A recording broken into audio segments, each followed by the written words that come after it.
মাসের না, আমাদের রিলেশনটা হলে 2.5 মাসের। 2.5 মাস হোক, 2.5 মাস কি কম? এখনো বিয়ে করতে পারলাম না, বিয়ে কবে করবা? আচ্ছা শোনো সেটা, এখন আমি একটা কাজে আসছি, আমি এই প্রজেক্টটা শেষ করি, তারপর আমি তোমার বিয়ের প্রজেক্টে হাত দিই, ঠিক আছে? আচ্ছা চলো সামনে। সাহেব এদিকে আসেন, ওনার রাইখে আসেন, ওনার রাইখে আপনি আচ্ছা দাঁড়াও তো। আসেন। রেজা সাহেব, আপনি কি বুঝতে পারতেছে যে তুই কি বোঝো যে তোর ধর্ম চাচা মুই হে কত তোর খেয়াল আছে না হে কেন আছে মুই তোর চাচা? এখন আমি কি করবো? এখন আমি তোমার লই কি মরমো ওই জায়গা?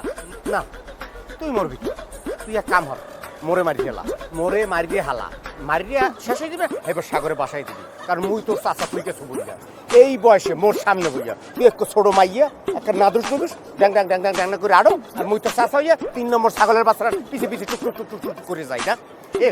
তোর বোঝা উচিত, তুই যখন এই মাইগুলো নিয়ে আট দিয়ে যাও এই গেল মোর কলজিটার মধ্যে ক্যাচাপ ক্যাচাপ ক্যাচাপ করে পাটটা মারে, ওই কেমনে সই মাইয়া মোরে একটু ধরাই দে, বুঝ ওই তোর নারী আর এই এখন তো দেখ দেখা বুড়া খাটাসের মতো, মোষ চুল দাড়ি সবই তো পাকছো, এখনো তোমার এরমের পিনিক পিনিক জাগে কা? ওরে বেডা, দাড়ি পাকলে চুল পাকলে মোষ পাকলে জৈবন শেষ হয়ে যায় না, জৈবনের জায়গায় থাই মুই যা কইছি আর।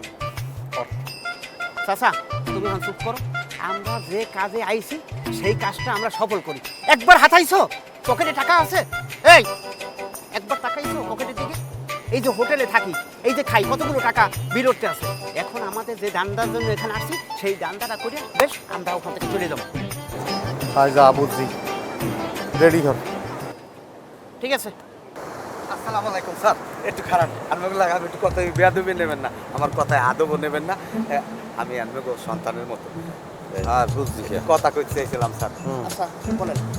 ওই ঘটনা হয়েছে ওই যে রশিয়া হইলে দুনিয়ার টাউটার, ও ওই রশিয়া আনমেগো আত্মরাশা বাইর করে ছাড়িয়ে দেবে স্যার, আপনারা তো জানেন না। ওর এক তিলও জমি নাই, ও মানুষের জমিতে ঘুরে পড়ে, আর মানুষের জমিতে হয় কতটি কাগজ লই ঘুরে, ও কাগজ একটাও ভালো না, জাল কাগজ, সব জাল কাগজ। কি কি মুই কইলাম না? হুম হুম আমারও তো সন্দেহ হয়েছিল, তুমি তো ওর কাগজের ফানে একটা পাগল হয়ে গেছো, কাগজ দেখবা তুমি জমি নেবা না। কিন্তু আমার ওর কথাবার্তা সন্দেহ রাখছে যে রশিদের ভিতরে একটা বড় ধরনের পেঁয়াজ আছে, ঠিক আছে? ওর কথা মতো ওই জমিতে আমাকে প্রত্যেকটা যাওয়া যাবে না। যদি ওর কাছে যেতে হয় তাহলে আগে জমি দেখমু, জমি লেভেল দেখমু, তারপর এছাড়া কোনো কথা বিশ্বাস করা যাবে না। স্যার জমি লাগবে, আমি আপনাকে পিওর জমি দেবো স্যার, এককাল পানির মতো পিওর জমি, যতটি লাগে স্যার, কোনো টেনশন করেন না। আমি আমার দ্বারে বেমালা জমি আছে স্যার।